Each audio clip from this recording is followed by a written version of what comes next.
Ndodhemi pranë depëve farmaceutike të CFO Pharma, i cili pak kohë më parë ra pjesë apo u bë pjesë e një atentati mafioz ku u gjuajt me breshëri Kalashnikov në drejtim të godinës, që fatmirësisht nuk pati viktima, nuk pati të lënduar,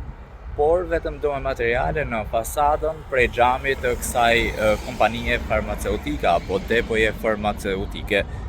Por si duket, shkak ende nuk dihet,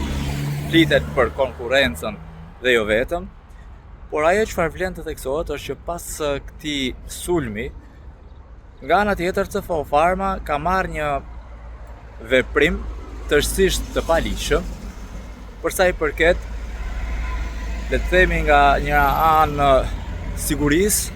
por edhe privatësisë së qytetarëve që kanë rrugën e tyre për të kaluar nga trotuaret pranë CFO Pharma drejt shtëpisë së tyre, punës së tyre dhe jo vetëm. Pse e them këtë? Cënimi i privatësisë nga CFO Pharma vjen nga kamerat e sigurisë të vendosura prej saj në ambientet jo vetëm brenda murit rrethues apo në murin rrethues të CFO Pharma, siç është edhe kjo pas krave të mi, pra kjo kamerë apo këto kamera pas krave të mi, por edhe në mes të trotuarit, madje në cep të trotuarit. Le t'i shohim këto kamera. Ja, pra, nëpërmjet këtyre kamerave, CFO Pharma vrojton lëvizjet e çdo qytetari që kalon pranë murit rrethues. Po jo vetëm këto kamera, kamerat të tilla janë vendosur edhe në hyrjet të CFO Pharma, të cilat ne do t'i shohim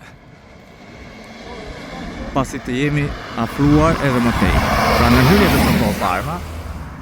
krahas kamerave që synojnë pjesën e brendshme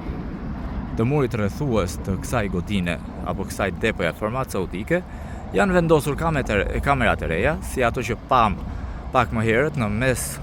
apo më saktë në cep të trotuarit, duke patur një pamje të qartë të gjithë rrugës dhe trotuarit, personave që kalojnë në të,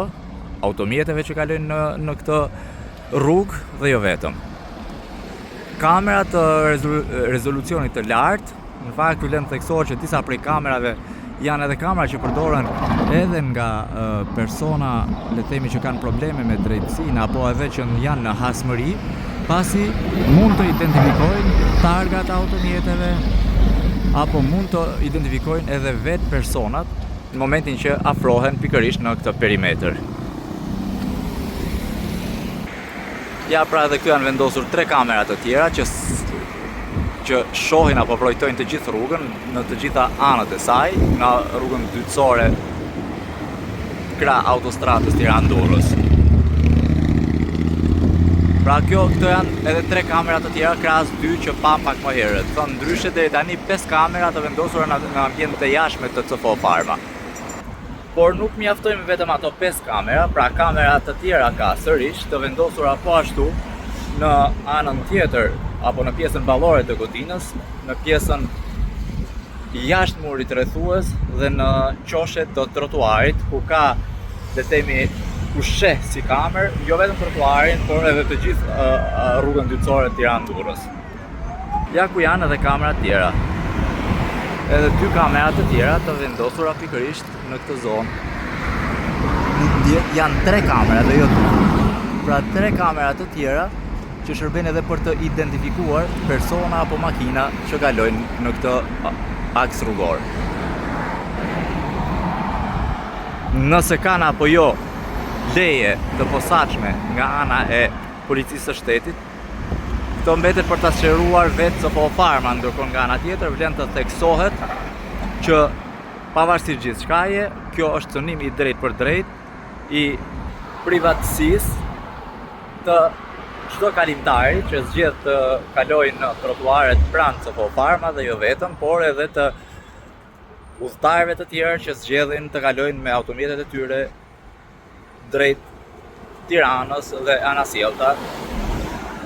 drejt Durrësit apo zonave të tjera rurale të kryeqytetit, që lidhen nëpërmjet rrugës dytësore krah autostradës Tiranë-Durrës.